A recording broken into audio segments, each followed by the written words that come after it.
Buenos días, les saluda Sabi Di Paz, el canal de las personas mayores para todas las personas, niños, adolescentes, adultos y todos los que quieran escucharnos, para entrar en empatía, sobre todo con aquellas personas jóvenes que no me conocieron, dado que hoy tengo 82 años. Quiero contarles un poco quién soy. Soy Graciela Guarina Avellaneda y me gradué como normalista superior en 1961. Este era un título o es todavía un título que habilita para ser maestro en la escuela primaria, en los grados 1 a 5. En 1962 ingresé a mi universidad, la Nacional de Colombia, la que amo profundamente. Aquel hecho fue crucial en mi vida.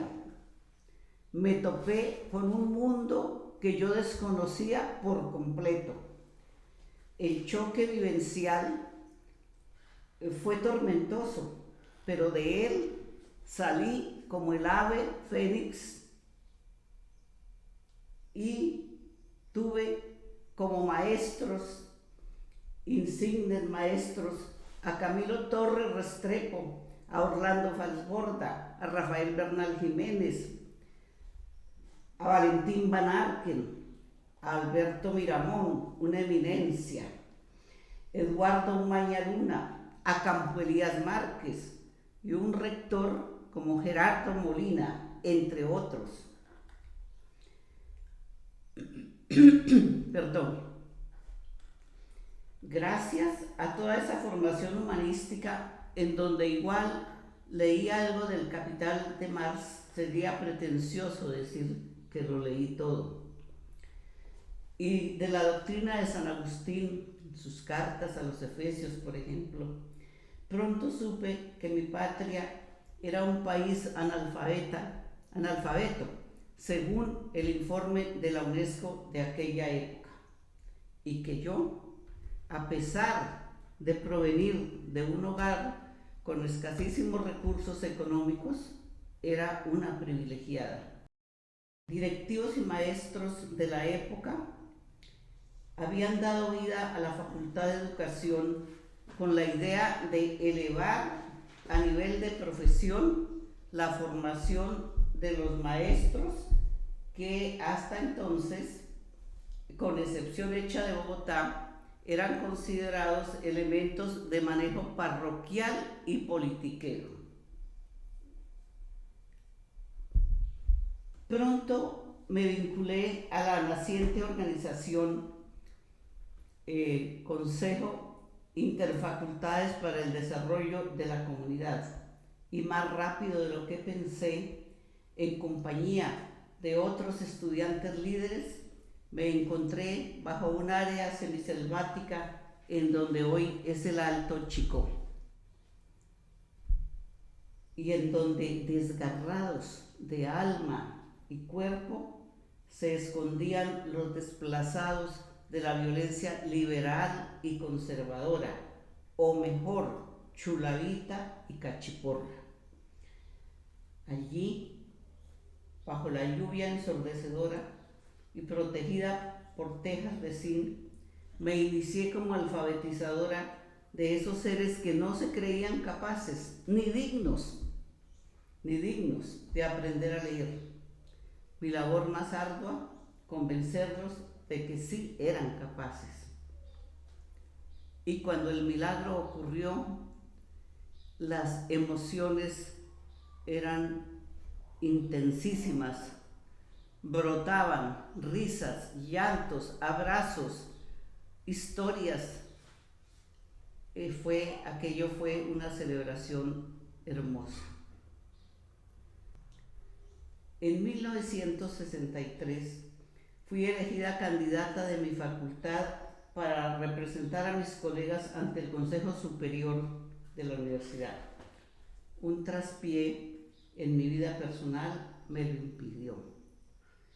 De este traspié hablo en un libro, el último que he escrito, que se llama No moriré callada. Tuvieron que pasar 60 años para que me atreviera a contar lo que fue esa etapa de mi vida. A pesar del traspié que tuve en mi vida personal, fundé en Soacha la OCUJUS. Era la Organización Cultural de Juventudes Universitarias de Soacha. De este ente fui su primera presidenta y a través de ella iniciamos con 6 compañeros, 6 varones, la acción alfabetizadora, como primeros Quijotes universitarios en aquel pequeño pueblo colonial. Quiero contarles a los niños y a los jóvenes que Soacha no es lo que ustedes hoy conocen o lo que han escuchado decir. Era un pequeñísimo pueblo en donde todas las familias nos conocíamos. Tenía sí una gran zona rural, por eso muchas veredas. Inclusive Cibaté era parte, era una vereda de Soacha, no era un pueblo independiente. Y con estos primeros universitarios que tuvo el pueblo, apoyado sí por el alcalde de ese momento, iniciamos la alfabetización convenciendo de puerta en puerta, particularmente a las mujeres a las que el machismo no les permitía sino trabajar, trabajar y trabajar. Entonces fue una fructífera labor. Los Quijotes hicimos llegar a las aulas escolares a las mujeres del pueblo. Y también los Quijotes hicimos llegar a Camilo Torres Restrepo a una asamblea a la que en el pueblo asistieron los trabajadores de la zona empresarial. En esa época eran muchísimos. Soacha era la segunda zona industrial y empresarial de Colombia después de Medellín. Y llegaron todos los trabajadores, los primeros integrantes de las juntas de acción comunal, de las que yo había sido motivadora, y las que también habían nacido gracias a que yo conocí a Camilo Torres y a Álvaro Gómez Hurtado en esa función de generar esas entidades, esos entes, las juntas de acción comunal, y cuyas primeras labores fueron muy fructíferas. Casi que yo podría decir que aquel día fue como la emancipación de las mujeres que nunca se habían metido en asuntos de la comunidad y que se liberaron y asistieron aquel día. También en esa época fundé un colegio para niñas y adolescentes del municipio, ya que ellas no tenían cabida en el colegio de María Auxiliadora. Las razones principales es que ellas debían aportar los certificados de matrimonio católico de sus padres, y también pues sus partidas de bautismo. Generalmente todas las tenían, pero Soacha era un municipio en donde la gente, o sea, esto del matrimonio no era para ellos una cosa importante. Entonces eso les impedía ser recibidas en el colegio de María Auxiliadora, y además porque en el colegio de María Auxiliadora se educaban las niñas del norte de Bogotá. Era un enorme internado de muchísimas internas. En diciembre de 1965 me gradué como licenciada en educación, especializada en pedagogía y administración educativa. Seguí un año con el colegio, 1966, pero debido al disgusto del párroco que no aceptaba esto, perdón, y porque ya yo había hecho un crédito, discúlpenme, ya había hecho un crédito grande y construí aulas y me pidieron los herederos los presuntos herederos de la señora con la que yo tenía alquiladas las dos grandes casas coloniales. Y yo ante este problema decidí vincularme con la Secretaría de Educación de Cundinamarca. Pedí mi nombramiento para La Calera. Se me ofrecía para el Liceo Femenino de Cundinamarca y el jefe de media, el doctor Calderón, no entendía por qué yo me quería ir a La Calera. La Calera era un pueblo cuya carretera era una trocha. Pero la razón es que yo había salido de la escuela de allá, además mi madre era de allá, y había tenido que sufrir muchas cosas para poder iniciar mis estudios secundarios. Allí, claro, con el respaldo de la Secretaría de Educación, el apoyo incondicional de la comunidad que me había conocido niña, me recibieron como una reina. Los docentes de primaria, encantados. Allí di vida al colegio femenino para las niñas. No fue fácil. El control del párroco ultraconservador, pero la labor fue la raíz de la educación pública que aún hoy existe en La Calera. En 1968, Carlos Lleras Restrepo, que era el presidente, abrió las puertas a la coeducación, o sea, a la educación mixta, que estudiaran hombres y mujeres en la misma aula o en la misma institución. Tremenda afrenta para la Iglesia Católica. Fue un escándalo. Porque hasta entonces era completamente prohibido juntar hombres y mujeres para estudiar. Entonces me trasladaron al Colegio Departamental de La Mesa, donde el párroco ofreció su institución, el rector del colegio, que era un sacerdote, el párroco era otra persona, ofreció la institución para iniciar allí el programa de coeducación.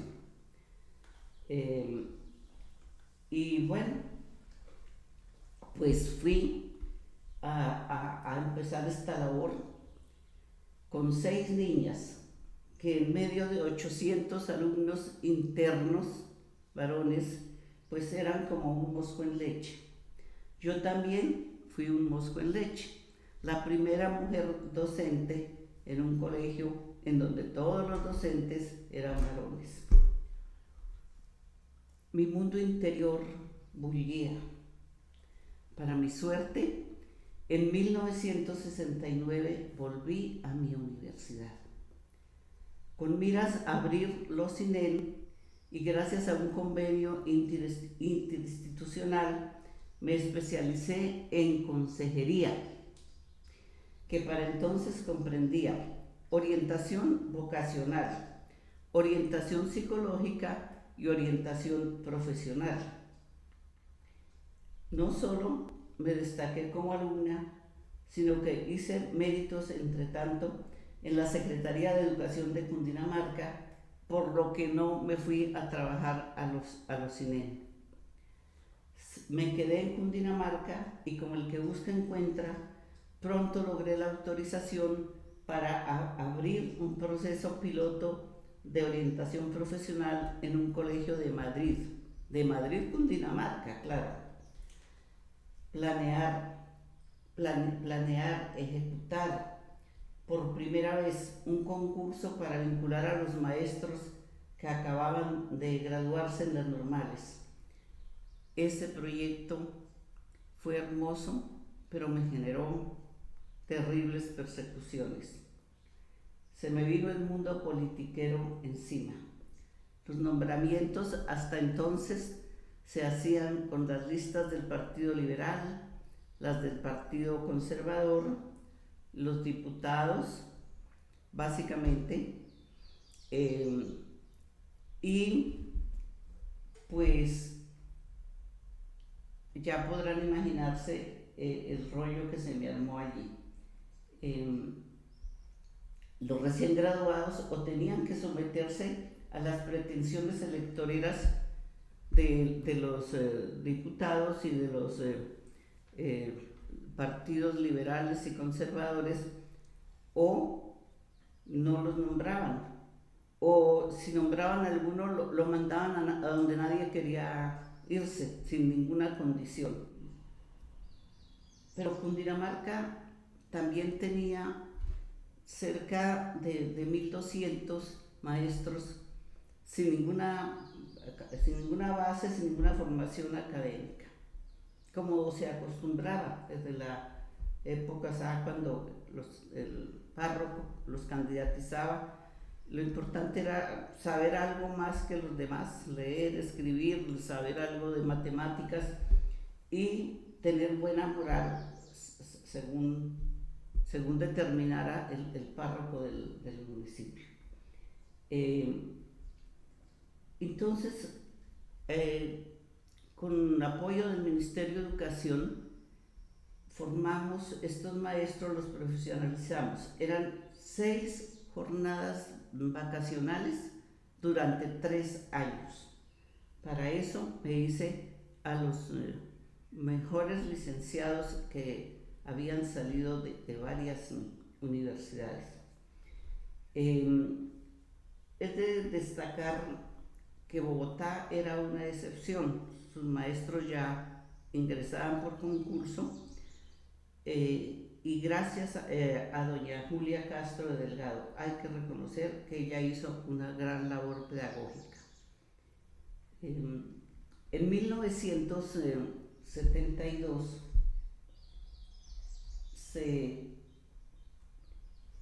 creó la Secretaría de Educación de Bogotá, creó un ente que se llamó Dirección de Investigación para la Educación, DIE. Yo creo que muchos maestros aún recuerdan esa institución.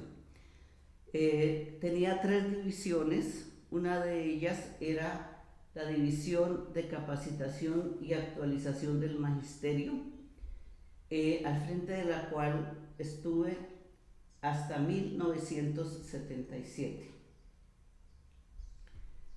También, para entonces ya había sido profesora universitaria en la Universidad de Tunja. En 1972 empecé mi maestría en la Universidad Pedagógica Nacional.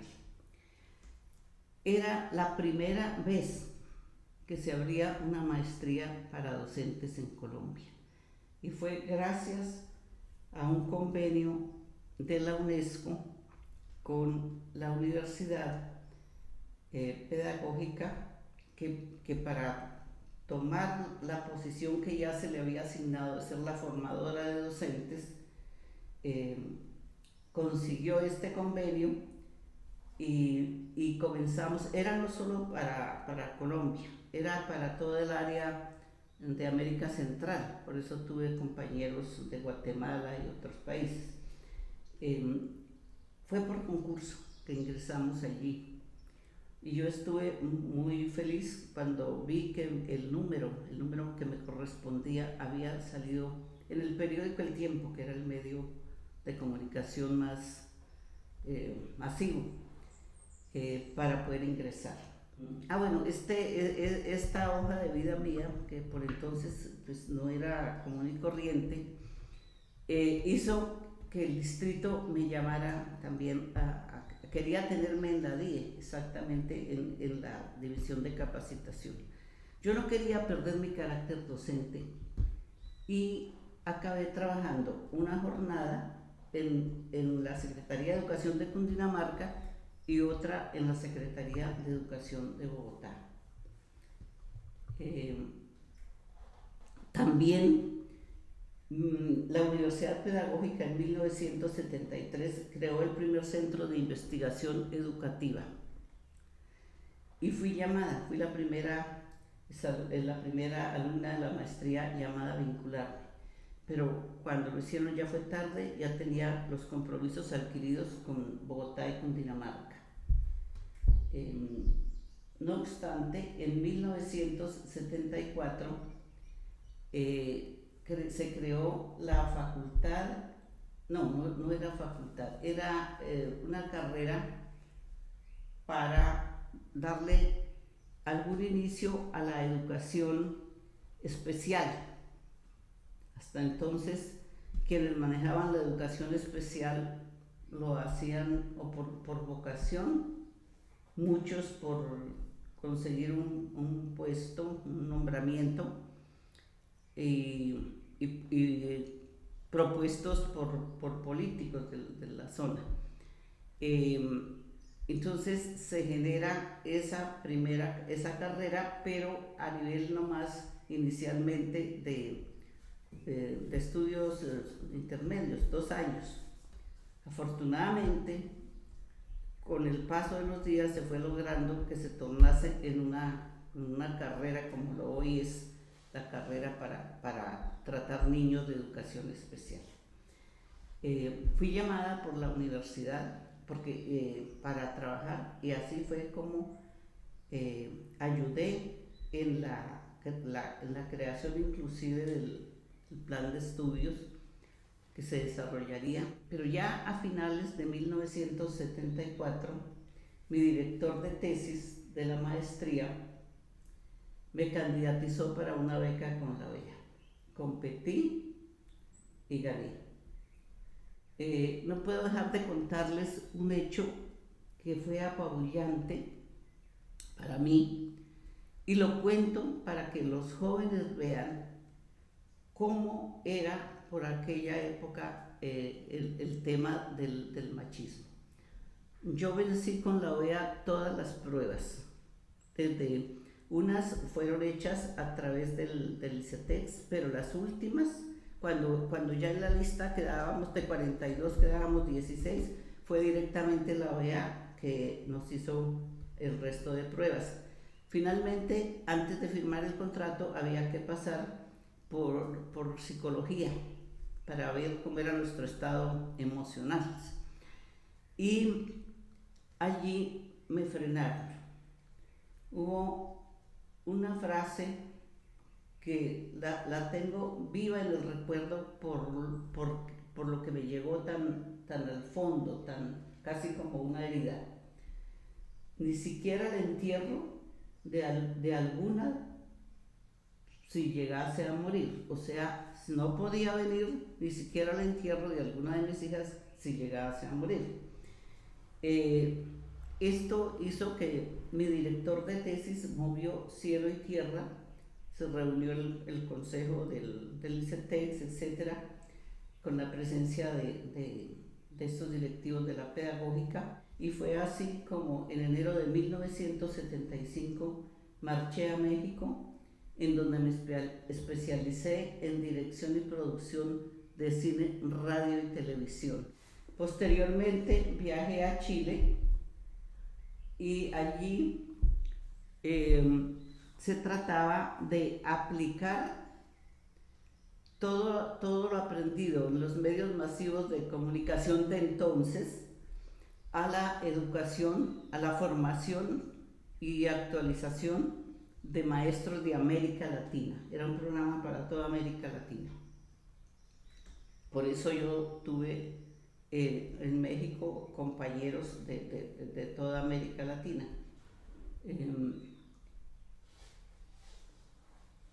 Allí pues fue un poco difícil, era la dictadura de Pinochet, por lo que yo acabé de trayecto en cuello siendo ciudadana chilena. Les recomiendo, léanse mi libro Viví en Chile bajo la dictadura de Pinochet. Sé que está agotado, pero ya les informaré cuando salga una nueva edición. De regreso a Colombia, en 1976, me presenté a la Secretaría de Educación de Cundinamarca como me correspondía. Yo tenía un contrato, el contrato de comisión con el que me había ido indicaba que yo tenía que permanecer mínimo 2 años trabajando ahí en lo pertinente, o sea, con lo que había aprendido de medios masivos de comunicación, aplicarlo a todo eso, esa labor que estábamos haciendo de capacitación y de formación de los maestros y pues otras cosas, ¿no?, que se pudiesen hacer a través de esos medios masivos. En la Secretaría de Educación de Cundinamarca todo había cambiado. La secretaria de Educación, cuando me había ido, se llamaba Ofelia Jaramillo. Era una persona con una excelente hoja de vida y había sido sustituida por Elvira Cuervo, por entonces sin haber terminado el bachillerato. Y a pesar, y no tuve inconveniente en tirarme la puerta cuando llegué a saludarla y decirme: aquí no se necesitan maestros de escuelas rurales. Me dediqué de tiempo completo a la DIE y a la actualización del magisterio. También me asignaron la responsabilidad de implementar, en compañía de los delegados del BID, el Plan Integral de Desarrollo de la Zona Oriental de Bogotá, que se llamaba PIDUSO, y del cual son hijos muchos colegios de la zona oriental de Bogotá. Para no cansarlos, voy a dejar hasta acá hoy mis experiencias como maestra. Después les contaré algo más de lo vivido, porque en medio de la paz que da el deber cumplido está la sabiduría que deja haber vivido. Por eso es que nos llamamos Savidipaz. Muy importante para Savidipaz que nos apoyen. Por eso les pido a los colegas escritores, los que me conocen y las nuevas generaciones que no me conocen, que se vinculen con Savidipaz. Este es algo que queremos dejar a las nuevas generaciones, a nuestros nietos, a nuestros bisnietos. Muchas gracias y nos veremos próximamente.